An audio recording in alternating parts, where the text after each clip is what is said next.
Moçada, boa noite. Vamos lá. Para aqueles que têm dúvida ainda sobre a equação de Slutsky, efeito total e efeito renda, vamos tentar resolver isso aqui juntos de um jeito que seja mais tranquilo para todo mundo, tá? Então, primeiro passo, pessoal, identificar onde está o meu estado inicial e a restrição orçamentária que a tangencia. Então, aqui eu consigo, de quebra, ver que o meu inicial é o ponto A, certo? E o que a gente tem aqui? A gente tem uma restrição orçamentária, que é esta reta preta, tá? E aí eu tenho o meu ponto de tangência, o meu equilíbrio, onde a TMS vai ser igual à relação de preços, tá? E aí a gente pega e para aí, e faz o seguinte jogo mental, e isso vai ser muito importante. O que acontece com esse gráfico quando eu tenho uma alteração de preço? Tá? Então, assim, se o preço aumenta, o que acontece com o poder de compra do consumidor? Ele diminui, certo? Por quê? Porque o orçamento real, né, continua o mesmo. Ninguém vai aumentar o seu salário quando o preço de um bem aumenta ou diminui. Mas a renda relativa, ou o M relativo, diminui ao eu aumentar um preço. E o que isso precisa de quebra me dá nesse gráfico aqui? Ora, se eu aumento o preço P1, então eu tenho que girar essa restrição orçamentária, certo? No sentido de que eu vá consumir uma quantidade menor do bem X1, tá? Então o que acontece? Primeiro, essa reta preta, ela faz isso aqui, certo? Por quê? Porque qual é o que acontece na cabeça do consumidor? O preço do bem X1 subiu, eu preciso automaticamente reduzir o consumo do bem X1. Tá mais caro, eu perco o poder de compra. E automaticamente eu vou aumentar o consumo do bem X2, certo? Por isso que de A para C, a gente tem um efeito substituição. Por quê? O preço aumenta, diminui a minha renda relativa. Se diminui a minha renda relativa, diminui o meu poder de compra, eu vou diminuir a quantidade de X1. Ou seja, eu tendo a comprar mais X2 porque eu estou diminuindo a quantidade do X1. X2 não mudou. A minha primeira ação como consumidor é substituir o bem X1. Daí a gente tira que este cara aqui, né? Então a passagem de A para C é o efeito substituição. Boa, Guilherme. E agora, como a gente vê o efeito renda? Simples, tá? Se primeiro eu faço uma substituição, o que aconteceu? Caiu o meu poder de compra, certo? Diminuiu a minha renda relativa dado o aumento do preço. Mas como esse bem é normal, e aí eu sei que esse bem é normal, tá? Eu tô falando para vocês, essa diminuição da minha renda vai fazer eu comprar menos ainda desse bem X1. Por quê? Porque existem outras coisas na minha cesta que se tornam mais essenciais, certo? Então, o efeito renda, ele vai potencializar a ação do efeito substituição. E o que a gente está vendo aqui? A gente sai do estado C para o efeito B. Ou seja, o efeito B é a minha condição de equilíbrio. Primeiro eu tenho uma substituição no sentido de diminuir X1 e aumentar X2. Depois a renda volta e joga esse cara ainda mais para baixo. E isto é um ponto central aqui de toda a discussão de equação de Slutsky. Em 5 minutos a gente mata isso. Então vamos escrever. O efeito substituição se dá de A para C, mas o efeito renda se dá de C para B, certo? E o efeito total? O efeito total, ele dá como somatório dessas direções. Então a gente tem aqui, o efeito total, certo? De quebra, a gente consegue ver que sempre que um bem for normal, eu vou chamar de N, a gente tem ES, certo? E efeito renda apontando na mesma direção, tá? Por quê? Porque um potencializa o outro. No caso, o efeito renda sempre vai potencializar o efeito substituição. Eu vou ou ainda mais comprar de um bem, certo? No caso, se o preço diminuiu, opa, já dei a dica. Ou eu vou ainda menos comprar de um bem. Não tem outra opção. É isso. Beleza? Daí, a gente pode escrever agora essa equação do efeito total, como sendo uma soma do efeito substituição e do efeito renda. E aqui a gente precisa aprender de uma vez por todas como fazer isso via um gráfico, tá? A gente precisa adotar um critério. Eu vou escolher a minha situação B como o meu equilíbrio, certo? Então, quem é o meu efeito total? É o meu equilíbrio menos a minha situação inicial, ou seja, B menos A, tá? Se eu pegar, olha que interessante, se eu pegar essa quantidade, eu já sei olhando para o gráfico, eu estou em 3 e vim para 6. Então, eu tenho 3 menos 6 e o meu efeito total, ele é menos 3. Acabou, tá? Agora eu vou decompor esse efeito total, olhando para o efeito substituição e para o efeito renda. Da mesma forma, eu vou adotar o mesmo critério, tá? Então, eu vou apagar isso daqui para ficar bonitinho. Eu vou adotar o mesmo critério, tá? Então, aqui, ó, só retomando, vai ser 3 menos 6, isso vai ser menos 3. E quem que vai ser esse cara aqui, ó? Mesmo critério, não vim de B para A, então eu vou precisar vir de C para A, do meu estado substituído para o meu estado original. Quem que é C? É 3,75. Aqui eu vou ter 3,75. 3,75 menos quem? O 6. Esse cara aqui também vai ser um número negativo, né? Vai ser menos 2,25.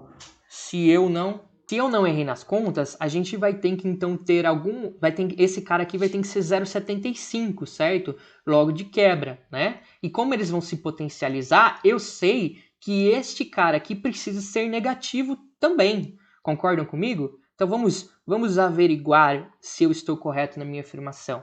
Eu tenho x1b, que é o meu equilíbrio, menos o meu estado anterior, que é o C. Então aqui eu tenho 3 menos o quê? 3,75. E isso dá 0, menos, né? Menos 0,25. Então 3 vai ser igual. Olha que brilhante conclusão matemática. 3 vai ser... Menos 3, né? Desculpa, gente. Vai ser igual a menos 3. Resolvido. Se um exercício te pedir quantidades e te der o gráfico, amigo, não perde tempo. Joga isso aqui e faz. Você pode usar até mesmo essa equação que vai dar certo, tá? Vamos continuar.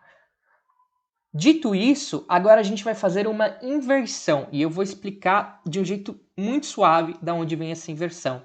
Horas, eu não estou dizendo que eu estava vindo aqui, né? De um ponto B, que era o meu equilíbrio, para o ponto C, que era onde eu tinha o efeito renda. Tá, mas e se eu inverter isso? Então, só para o efeito renda, eu vou dizer que eu venho de um ponto C menos um ponto B. Mas para eu manter essa igualdade, ou seja, eu vou escrever aqui, ó, para x1b, certo? Menos x1c continuar sendo igual a x1c menos x1b, o que precisa acontecer, moçada, para que isso seja igual ao outro lado? Eu preciso de um negativo. Por quê? Porque esse cara vai ficar positivo e este cara vai ficar negativo, correto? Então, matamos. A inversão é simplesmente eu pegar sempre o meu critério do equilíbrio, certo? E aí, menos a condição inicial, da substituição menos a condição inicial, e opa, troquei, tá? Troquei. Aqui eu vou trocar, eu vou mudar, troca, jogo do troca. Aqui eu vou pegar da minha condição, do meu efeito renda, que é o C, do meu ponto C, para o meu equilíbrio. Acabou o problema.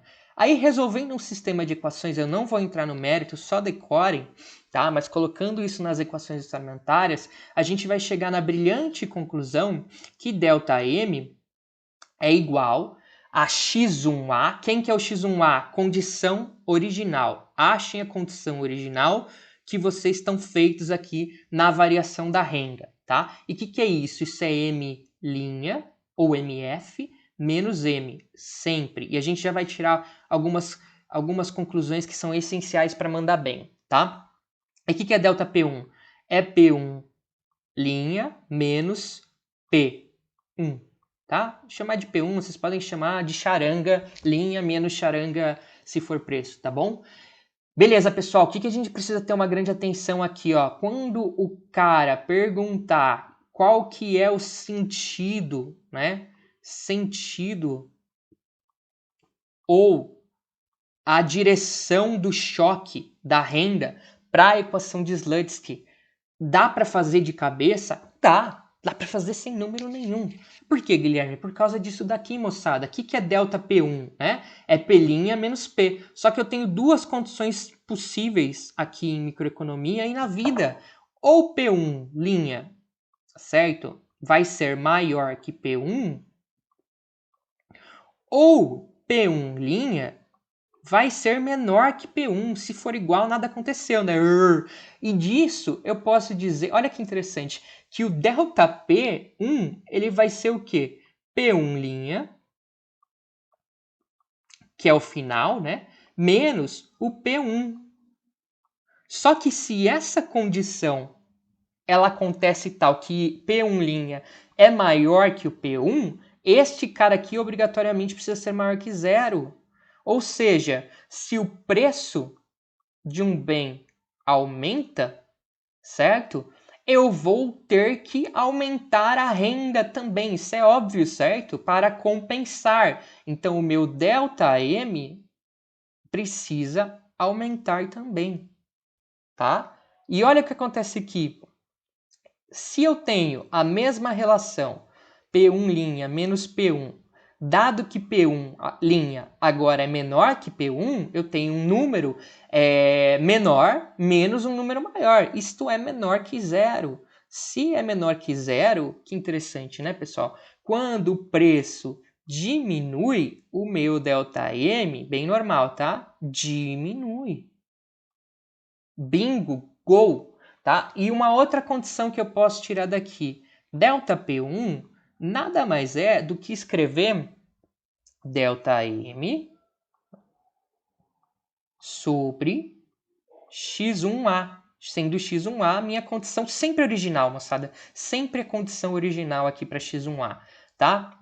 E quando eu divido toda a minha equação de Slutsky por delta P1, porque eu sou trouxa e eu faço isso, eu posso vir aqui e fazer uma substituição, certo? Eu posso chamar esse delta P1 aqui de delta M sobre X1, certo?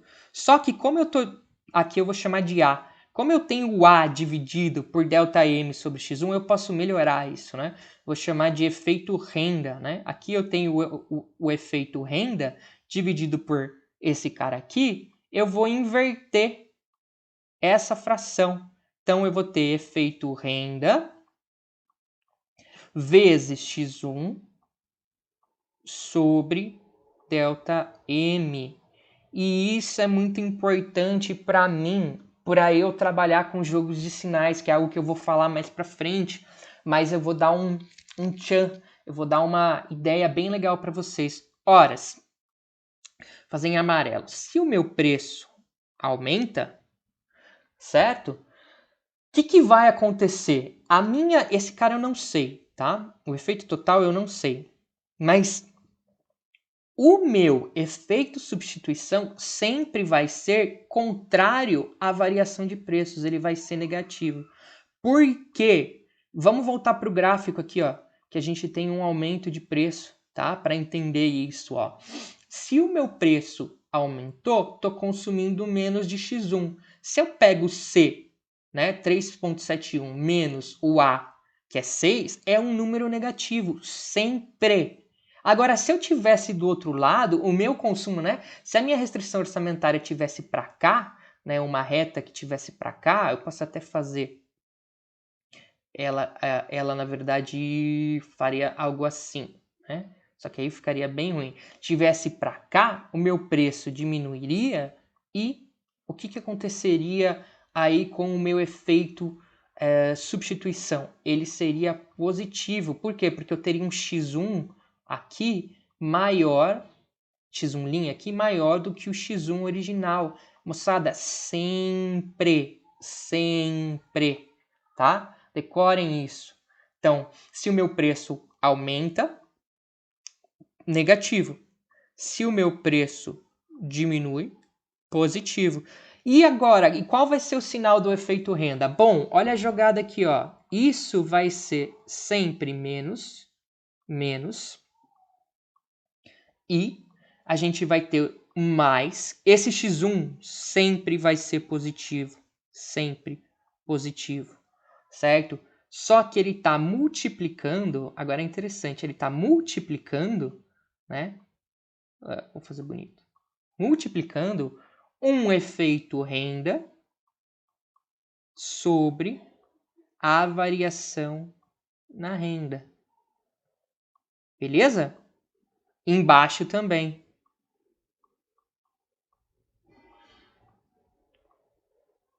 Tá? Uma multiplicação, né? Só que, chabum, o que a gente tem aqui? Ó? O preço diminuiu, o que vai acontecer com o ΔM? Negativo, né? ΔM, se o preço diminuiu, negativo, certo? Então eu posso substituir isso daqui para mais, só esse termo aqui, ó, tá? Para mais alguma coisa sobre, certo? O quê?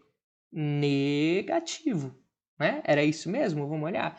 Preço menor que zero, negativo. E aqui em cima, ó, eu posso substituir isso para mais alguma coisa positivo, tá?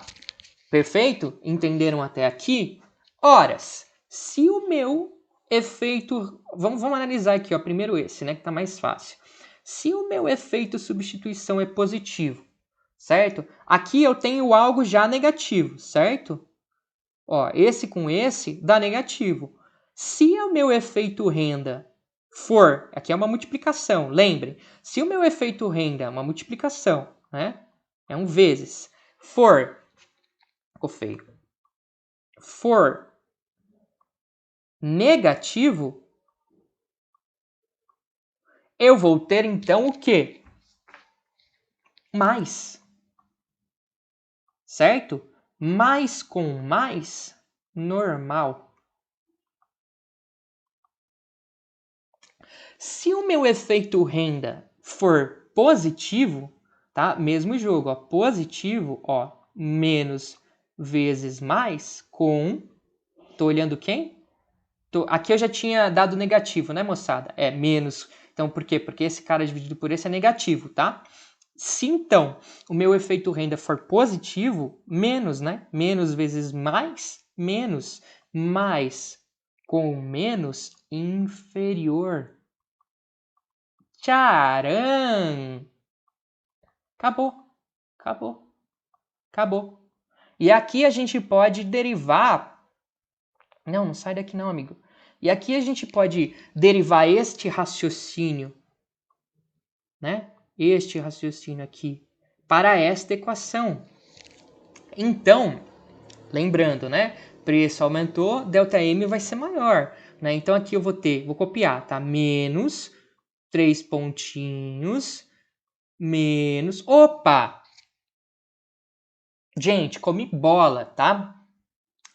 Isso aqui vai ser verdade. Só que a gente esqueceu, eu esqueci, trouxa, de inverter, né? Porque tem um menos fora ainda, tá? Então lembrem, pelo amor de Deus, desse menos fora, tá bom? Então eu vou voltar aqui primeiro.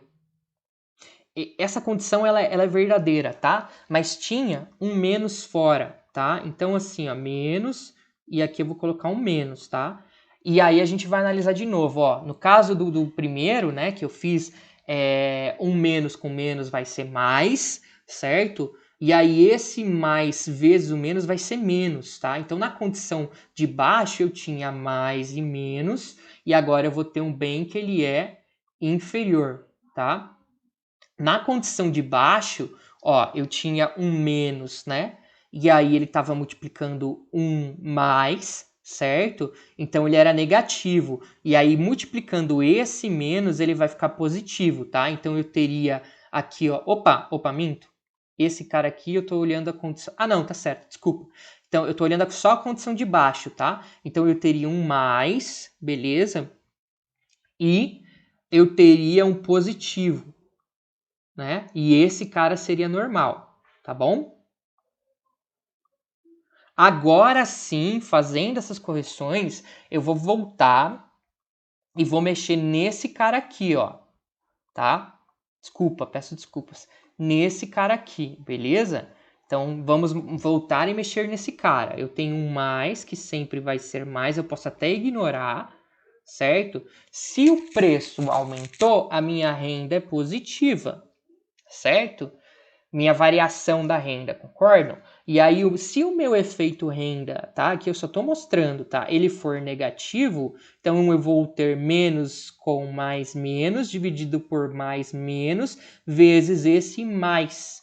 Então eu vou ter como resultado disso, né? Vou apagar, senão vai confundir quem olhar. Como resultado disso, eu vou ter um menos do meu efeito substituição copiado e um grande, bonito mais do meu efeito renda. E isso é inferior, tá? Agora eu vou fazer a mesma coisa pro outro caso, tá? Então aqui eu tenho um menos e um mais. Este cara aqui, agora eu vou chamar que ele é positivo, certo? E esse cara aqui, opa, fiz cagada já. Esse cara aqui também é positivo. Então aqui, olha só, eu tenho um menos. Não fiz cagada não. Um menos, né, do efeito de substituição. Aqui é mais vezes o menos, vai ficar menos. E esse cara aqui, pasmem, é um bem normal, certo? Com aumento de preço, tá? Que maravilha, não é mesmo? Já demos 30 minutos de aula, quase 23 minutos de aula. Eu tento gravar coisas em 5 minutos, eu nunca consigo, cara. Eu sou muito ineficiente. Quase uma aula do Eduardo, mas acho que está valendo a pena. Vamos para, então, exemplos rápidos. Perfeito? Efeito renda e substituição para um bem normal. Condição original A. Certo? Reta orçamentária que está tangenciando A. Azul. Perfeito? O que está acontecendo aqui? Opa, minha reta está girando, né, para esse lado, minha restrição orçamentária. Então, o que aconteceu? Diminuiu P1, tá? Se diminuiu P1, qual que é a minha primeira condição? O meu efeito substituição vai estar aqui, no sentido de aumentar a quantidade de. Não sei porque ele chamou de D, gente, ele é um idiota, tá? Efeito substituição, então aqui, certo? Como diz ele aqui, ok? Só que, diminui o preço, aumenta a minha renda relativa, aumenta a minha renda relativa, o bem é normal? Por que eu sei que o bem é normal? Porque B está à direita. Se o bem é normal, então significa que aumentar a minha renda relativa pela diminuição de preço causa um efeito complementar e aí eu vou comprar ainda mais de X1. Comprando ainda mais de X1, meu ponto B, minha cesta B, precisa estar mais à direita da minha cesta D. E isso me diz que o bem é normal. A condição de equilíbrio, então, o efeito total é essa soma. E o efeito renda está aqui. Desculpa, e se o bem fosse inferior? Opa, aí que tá. Diminuiu o preço, qual que é a primeira reação do consumidor? Ponha isso na cabeça, tá? Ele vai comprar mais do X1. Opa, comprei mais do X1, efeito de substituição para D. Só que é um bem inferior. A pergunta que você faz é, eu vou comprar tanto assim? Não, por quê? Porque um bem inferior, com a diminuição do preço, eu aumento a renda relativa. Só que se eu aumento a renda relativa para um bem inferior, eu compro menos. E aí a gente tem um deslocamento desse ponto B para cá. Ou seja, o meu efeito renda passa a ser contrário ao meu efeito substituição. Magnífico! Explicamos os dois casos em um.